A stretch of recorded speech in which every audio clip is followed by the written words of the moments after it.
بسم اللہ الرحمن الرحیم۔ حضرت ابن عباس رضی اللہ تعالیٰ عنہ سے روایت ہے کہ انہوں نے کہا کہ حضور نبی صلی اللہ علیہ وسلم دو قبروں کے پاس سے گزرے تو ارشاد فرمایا کہ یقیناً یہ دونوں عذاب میں مبتلا ہیں اور کسی ایسے گناہ میں عذاب نہیں دیا جا رہا جس سے بچنا بہت زیادہ دشوار ہو۔ ان میں سے ایک تو پیشاب کے وقت پردہ نہیں کرتا تھا اور دوسرا چغل خوری کرتا تھا۔ پھر آپ نے کھجور کی ایک ہری ٹہنی لی اور اس کو چیر کر دو ٹکڑے کیے، پھر ہر قبر میں ایک ایک ٹکڑا گاڑ دیا۔ صحابہ نے عرض کیا یا رسول اللہ، آپ نے ایسا کیوں کیا؟ تو حضور صلی اللہ علیہ وسلم نے فرمایا، اس لیے کہ جب تک یہ ٹہنیاں خشک نہ ہوں گی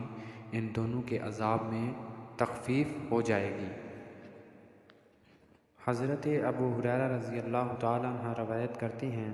کہ حضور نبی صلی اللہ علیہ وسلم نے فرمایا کہ زمین کا جو حصہ میرے گھر اور میرے ممبر کے درمیان میں ہے وہ جنت کے باغوں میں سے ایک باغ ہے اور میرا ممبر میرے حوض پر ہے۔ حضرت ابو ہریرہ رضی اللہ تعالیٰ عنہ سے روایت ہے، انہوں نے کہا کہ رسول اللہ صلی اللہ علیہ وسلم نے فرمایا کہ جب تمہارے امراء تم میں سے بہترین لوگ ہوں اور تمہارے مالدار سخی ہوں اور تمہارا معاملہ آپس کے مشوروں سے طے ہوتا رہے تو یہ تمہارے لیے زمین کی پیٹھ زمین کے پیٹ سے بہتر ہے، اور جب تمہارے امراء بدترین لوگ ہوں اور تمہارے مالدار بخیل ہوں اور تمہارے معاملات تمہاری عورتیں طے کرنے لگیں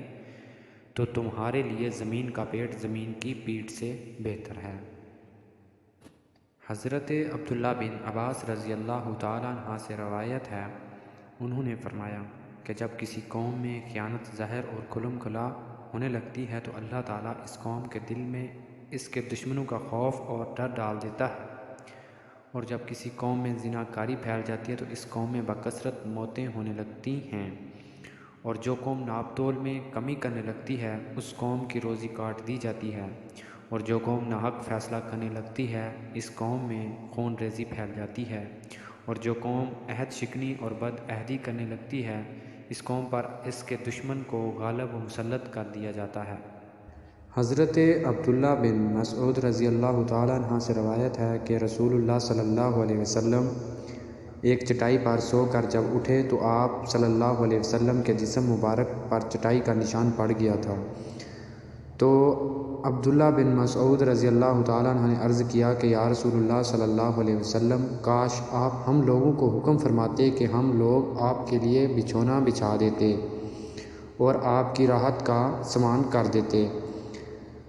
تو حضور صلی اللہ علیہ وسلم نے ارشاد فرمایا کہ مجھے دنیا سے کیا مطلب، میری اور دنیا کی مثال تو ایسی ہے جیسے کوئی سوار